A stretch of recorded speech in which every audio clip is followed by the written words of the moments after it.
Good morning, happy Sunday from the Kajikawa practice fields here at Arizona State University. Nick Borgia, Devil's Digest, alongside our publisher, Hoder Bino, coming at you with Arizona State practicing right behind us. And we were hoping to come to practice to just worry about a Sunday practice as the team prepares for Southern Utah this week. But a little bit of a bigger headline came out this morning, Hode. ASU, self-imposed bowl ban for the 2023 season. Hode, your thoughts? Yeah, I mean, like you said, we wanted to come over here and just talk about football, talk about on the field. As you mentioned, a Sunday practice, game week for the season opener against Southern Utah on Thursday. And I guess the only thing worse than a Friday news dump is a Sunday news dump, especially when you're just about to head out to practice.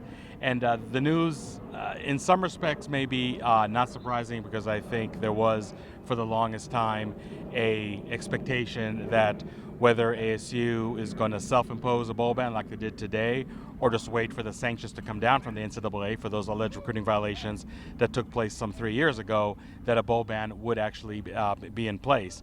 Now, if you recall, Tennessee, who had violations more or less similar to Arizona State, I mean, not apples to apples, but there definitely were some parallels over there, actually did not receive a bowl ban, but did receive a hefty fine, I believe, in the neighborhood of $8 million.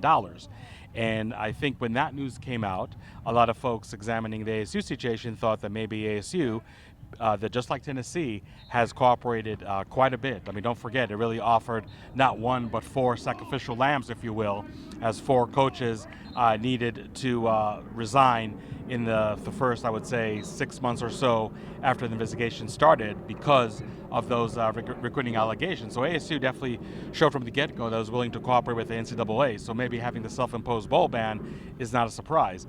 What is a surprise to me, Nick, is that this is a bowl ban that definitely should have taken place in 2022. I don't think it's be too harsh at all to say that ASU had a former head coach in Herm Edwards that absolutely gave up on the 2022 season, was actually thinking about resigning in the spring of 2022.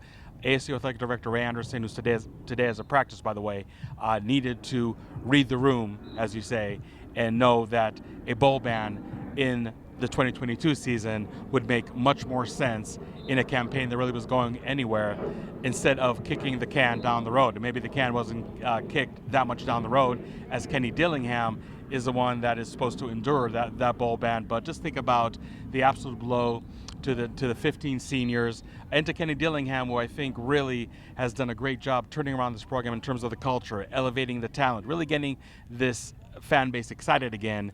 And to be handed this news some 4 days before the season opener, I think that's absolutely crushing news.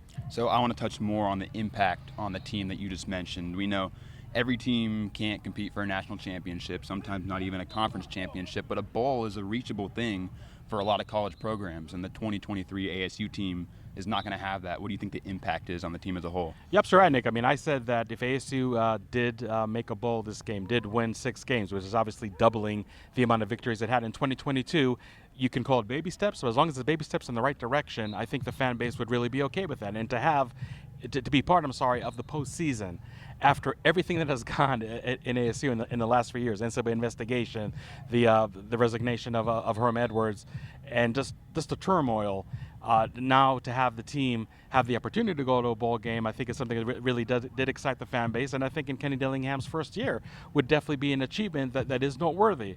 I'm not saying it's something that would really define the rest of the Kenny Dillingham legacy over here, but it definitely would be an achievement that could excite the fans, knowing that this program is going in the right direction.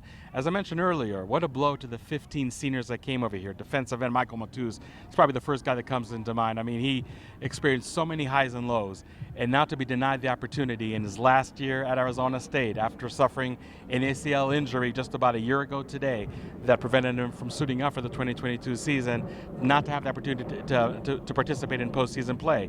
You have players like tight end Jalen Connors and wide receiver Elijah Badger, that the worst kept secret in Tempe is that if they have the season everybody expects them to have it, they're declared to the NFL draft. So here are two other players, two key players in the offense that are not going to have the opportunity to play in the postseason. So that to me is probably like the first really thought that comes to mind.